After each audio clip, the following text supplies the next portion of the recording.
Congress party को आज एक बड़ा झटका लगा। पूर्व केंद्रीय मंत्री जितिन प्रसाद, जो कि कांग्रेस वर्किंग कमेटी के मेंबर थे, पश्चिम बंगाल के प्रभारी थे, आज उन्होंने बीजेपी का दामन थाम लिया है। यानी 2019 के लोकसभा चुनाव के वक्त भी जितिन प्रसाद की भाजपा में शामिल होने की खबरें आई थी, लेकिन उस वक्त वो कैसे रुक गया था बाद में बताऊंगा। लेकिन खास तौर पर प्रियंका गांधी के लिए यूपी चुनाव से पहले ये बड़ा झटका है, क्योंकि प्रियंका गांधी उत्तर प्रदेश की महासचिव हैं और जितिन प्रसाद का जाना अपने आप में एक बड़ा संकेत है। पिछले साल मार्च में ज्योतिरादित्य सिंधिया ने भी कांग्रेस को छोड़ दिया था और वो भाजपा में शामिल हो गए थे। अब वो वहां से राज्यसभा के मेंबर हैं। यूपी में चुनाव होने वाला है और जितिन प्रसाद का जाना, एक ब्राह्मण चेहरा, युवा चेहरा, ये अपने आप में एक बड़ा झटका कांग्रेस पार्टी के लिए हो सकता है। दरअसल ऐसा क्यों हो रहा है कि पिछले साल सिंधिया ने कांग्रेस को छोड़ दिया और पिछले साल ही सचिन पायलट ने बगावत कर दी और इस साल जितिन प्रसाद ने कांग्रेस को छोड़ दिया और भाजपा में शामिल हो गए। ये सब लोग वो हैं जो यूपीए 1 और यूपीए 2 में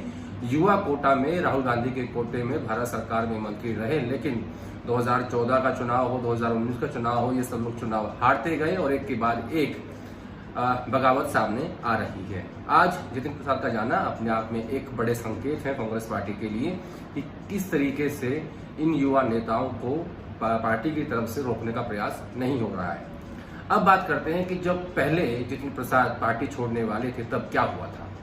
दरअसल लोकसभा चुनाव के वक्त में जितिन प्रसाद पार्टी छोड़ने वाले थे और यह खबर आलाकमान को मिल चुकी थी। उस वक्त ज्योतिरादित्य सिंधिया को अपॉइंट किया गया। अहमद पटेल ने सिंधिया को कहा कि आप जाके जितिन से बात करिए और सिंधिया ने जाके जितिन से कहा था कि पार्टी कभी नहीं छोड़नी चाहिए, जो भी तुम्हारी नाराजगी है वो दूर हो जाएगी, पार्टी माँ की तरह होती है। और उसके बाद ज्योतिरादित्य सिंधिया ने खुद पिछले साल मार्च में कांग्रेस पार्टी को छोड़ दिया, क्योंकि एक राज्यसभा सीट को लेकर उनका झगड़ा दिग्विजय सिंह और कमलनाथ से चल रहा था। वो अपने विधायक लेके चले गए, मध्य प्रदेश में सरकार भी गिर गई और सिंधिया भी चले गए। हालांकि वो अभी तक मंत्री नहीं बने, वो एक अलग विषय है। लेकिन उसके बाद जून में इन्हीं दिनों की बात है, 11 जून को जब राजेश पायलट की पुण्यतिथि थी, उस वक्त सचिन पायलट ने बगावत कर दी। वो अपने 18 विधायक लेकर दिल्ली शिफ्ट हो गए, बैठ गए, बगावत चलते रहे, कहा कि हमारी सुनवाई नहीं होती है, गहलोत हमारी बात नहीं सुनते हैं। अब देखिए, ये एक इत्तेफाक है कि मध्य प्रदेश में दिग्विजय सिंह और कमलनाथ का झगड़ा सिंधिया से हुआ और यहाँ पे सचिन पायलट और अशोक गहलोत आमने सामने हैं। यूपी में जितिन प्रसाद की नाराजगी तब से चल रही थी जब अजय सिंह लल्लू को यूपी प्रदेश कांग्रेस का अध्यक्ष बनाया गया था और उसके बाद से जितिन की नाराजगी चल रही थी। फिर वो G23 की जो चिट्ठी पिछले साल सितंबर में आई थी, जिसमें 23 लोग शामिल थे, उसमें जितिन प्रसाद भी थे। तो उस वक्त से लेकर उनकी नाराजगी चल रही थी और अब जाके उन्होंने बीजेपी का दामन थाम लिया। दरअसल जब G23 में इनका नाम आया था जितिन प्रसाद का, तो उस वक्त रणदीप सिंह सुरजेवाला और प्रियंका गांधी ने काफी महत्वपूर्ण भूमिका निभाई थी।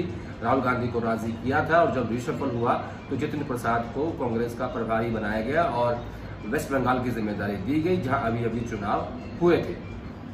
जितिन प्रसाद बंगाल चुनाव से भी ज्यादा खुश नहीं थे। उन्होंने हाल ही में हुई कांग्रेस वर्किंग कमेटी की बैठक में कहा था कि हमें इस बात को लेकर साफ कर देना चाहिए था कि दिल्ली में ममता बनर्जी के साथ रहना है और बंगाल में उनके खिलाफ रहना है। इस पॉलिसी से भी हम लोगों को काफी नुकसान हुआ है। इसके अलावा जब उन्हें बंगाल का प्रभारी बनाया गया तो जो वहाँ के प्रदेश अध्यक्ष थे अधीर रंजन चौधरी, उन्होंने भी इनके साथ ज्यादा कोऑपरेट नहीं किया। हमेशा यहाँ तक कह देते थे कि आप अपना होटल और अपनी गाड़ी दिल्ली से बुक करके आइएगा, बंगाल कांग्रेस के पास आपको देने के लिए कुछ नहीं है। लेकिन जितिन प्रसाद की ज्यादा नाराजगी उस वक्त से शुरू हुई थी जब अजय लल्लू को यूपी कांग्रेस का अध्यक्ष बनाया गया था। लेकिन इन सब के बीच में एक चिंता का विषय कांग्रेस पार्टी के लिए ये है कि ज्योतिरादित्य सिंधिया, जितिन प्रसाद और ऊपर से सचिन पायलट की नाराजगी, जिसका आज तक सोल्यूशन नहीं हुआ है, और उधर पंजाब की बगावत।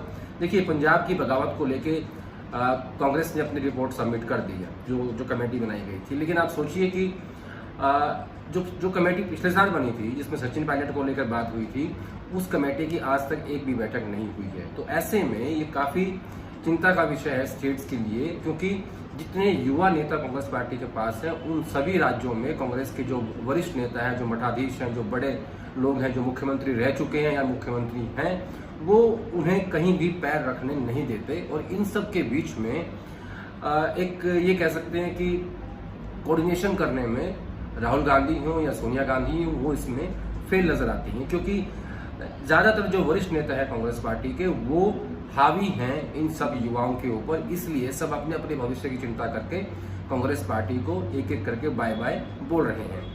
अब सिंधिया के बाद जितिन गए और अब सचिन पायलट जो कि बार बार ये बात कह रहे हैं कि आलाकमान को हमारी बात सुननी चाहिए, लेकिन अभी तक कोई सुनवाई नहीं हो रही है। तो कुल मिला के कहा जा सकता है कि कांग्रेस पार्टी के लिए जितिन प्रसाद का जाना एक बड़ा सेटबैक है। इसके कितने फायदे या नुकसान होंगे तो बात की बात है, लेकिन उन लोगों का जाना जो आपकी कैबिनेट में मिनिस्टर थे, राहुल गांधी के कोटे से मंत्री बनाए गए थे, युवा चेहरे थे, वो एक एक करके कांग्रेस पार्टी को अलविदा बोलते जा रहे हैं।